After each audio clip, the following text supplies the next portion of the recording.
Ingatkan dah nak mati dah sebab dah umur masa nak tebuk leher tu memang macam nyawa-nyawa ikan lah, dah tak boleh nak nafas.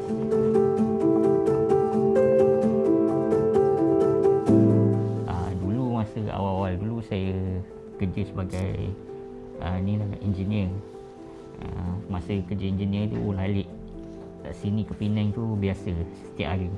So kalau pergi ke Penang tu minum air manis tu biasa. Sekali pergi habis botol 2 botol kan. Daripada situlah pergi hospital, dia terus tebuk leher. Lepas tu buat dialisis sikit, dialisis darah, and then dia suruh prepare untuk tebuk perut pula, untuk tukar pada dialisis air. Ingatkan dah nak mati dah sebab dah umur masa nak tebuk leher tu memang macam nyawa-nyawa ikan lah, dah tak boleh nak nafas.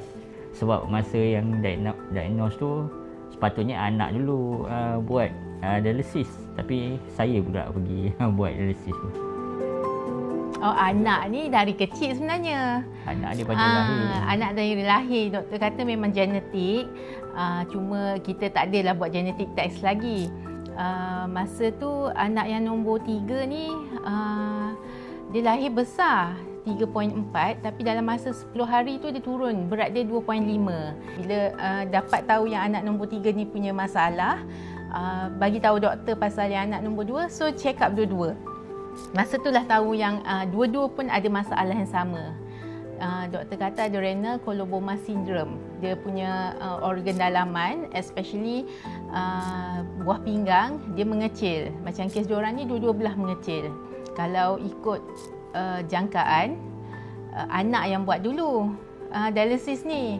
Tapi bila abang dah teruk kan, macam sesak nafas, nak jalan tak boleh, doktor kata okey, hold dulu yang anak, buat dulu yang ayah. Sebab dia kata ayah ni emergency dah, tak boleh tunggu.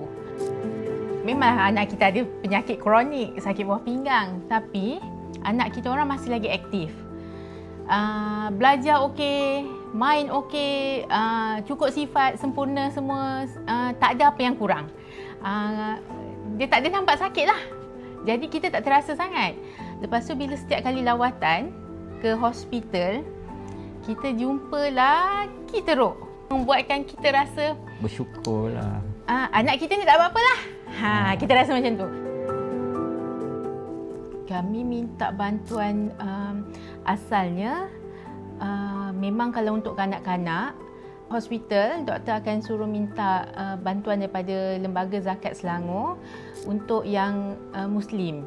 Sebab kita minta serentak untuk dua-dua anak. Sebab dia orang jalan sekali, nak operation semua jalan sekali kan. So bila dia dengar husband pun dialisis juga, lepas tu anak 2 orang dialisis, so dia datang melawat ke rumah. Jadi bila dia orang datang tu, dia salurkanlah bantuan tu. Kita tak sangka lah sebenarnya. Sebab kita nak minta pun sebenarnya macam ragu-ragu, macam layak ke?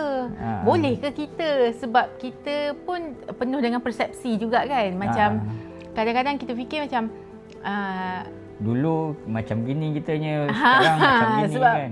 Benda kita tak pernah melalui fasa ni. Kita takut ambil hak orang dia datang, dia terangkan ada kategori macam ni kan. Barulah kita faham dan rasa macam bersetujulah, terima tu. Yang pertama sekali daripada segi rawatan, bantuan mesin dengan perubatan untuk anak saja dekat 52,000 macam tu.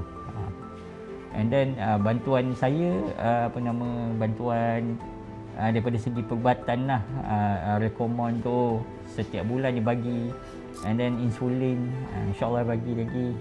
Saya mengucapkan terima kasih lah kepada Lembaga Zakat Selangor kerana sudi membantu kami dan meringankan beban kami lah, banyak sangat lah setiap bulan daripada segi kos perubatan, kos air, untuk dialisis, untuk anak-anak kami jugalah.